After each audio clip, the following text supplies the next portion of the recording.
You're about to learn how to never run out of things to say whenever you're talking to a beautiful woman.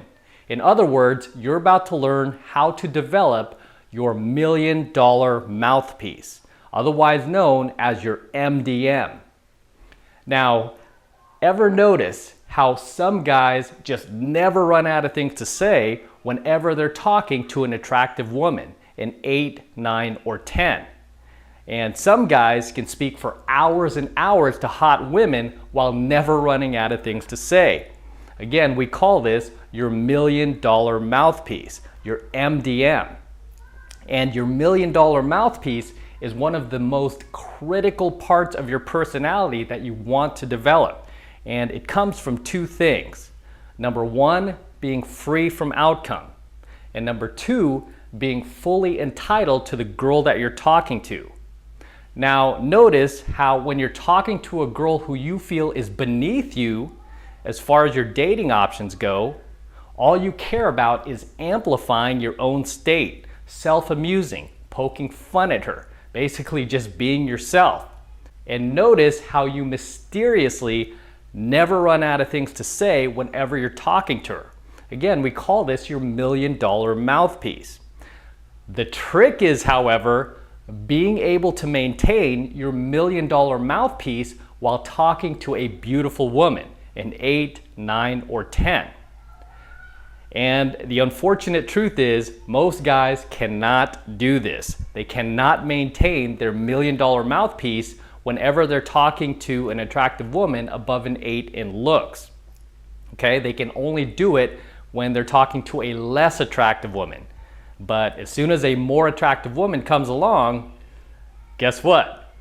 They run out of things to say. They're like, durr, durr, durr.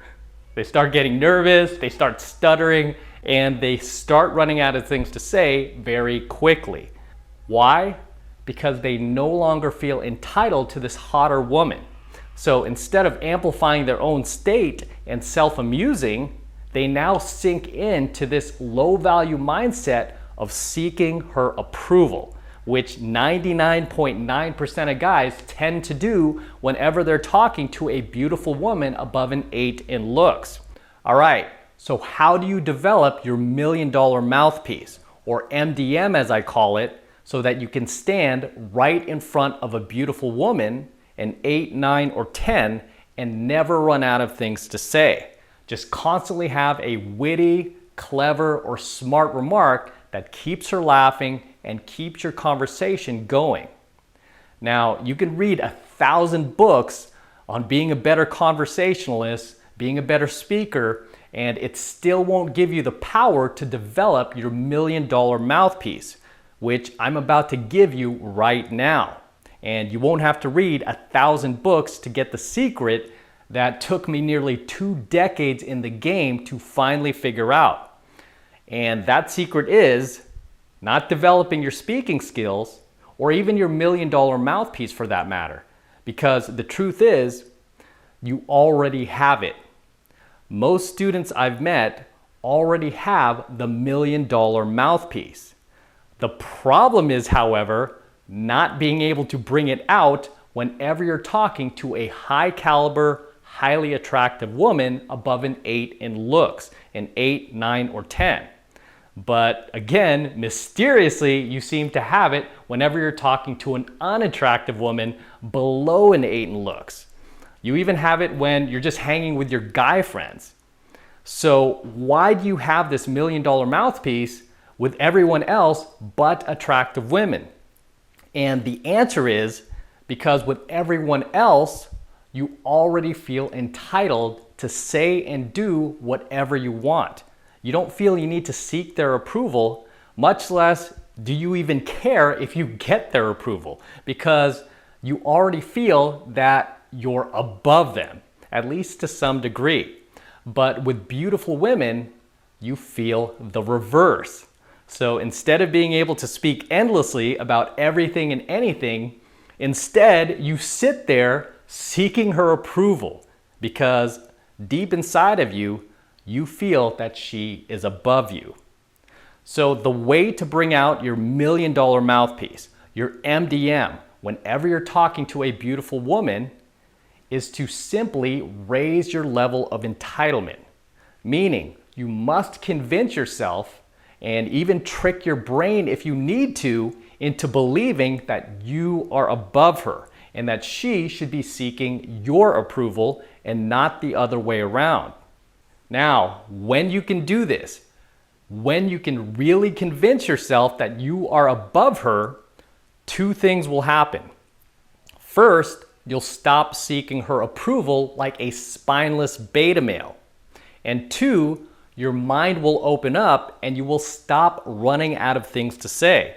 In other words, your $1 million mouthpiece will take over your conversations with beautiful women, and you will now be able to talk endlessly about anything and everything. And as a result, guess what? She will become attracted to you. Why? Because she will finally feel that you are entitled to her. And remember what I teach you guys. Whatever you feel your level of entitlement is with women is pretty much what you're gonna get. So if you feel that you're only entitled to dating a 5, for example, then that's what you're gonna get, is a 5. On the other hand, if you feel that you're entitled to dating 8s, 9s, and 10s, like I do, then guess what? That is what you're gonna get, 8s, 9s, and 10s. It's as simple as that. And this can not only be applied to beautiful women, but can also be applied to your own life, your money, your finances, your house, your cars. Whatever you feel you are entitled to in life is pretty much what you are going to get in life. It's as simple as that. So why do most guys fail with attractive women? The answer is simple, because they do not feel entitled to her. Thus, they seek her approval. And as a result, they run out of things to say and she gets bored of them very, very quickly. Whereas with you, on the other hand, you will never run out of things to say. Why? Because you feel that you are entitled to her, thus allowing your $1 million mouthpiece to take over your conversations with beautiful women, where you can now speak endlessly about anything and everything. Whenever I'm in conversation with beautiful women, I'm constantly self-amusing. I'm constantly amplifying my own state. And most of the time, I'm more concerned about my own fun and my own self-entertainment than I am about what she thinks of me.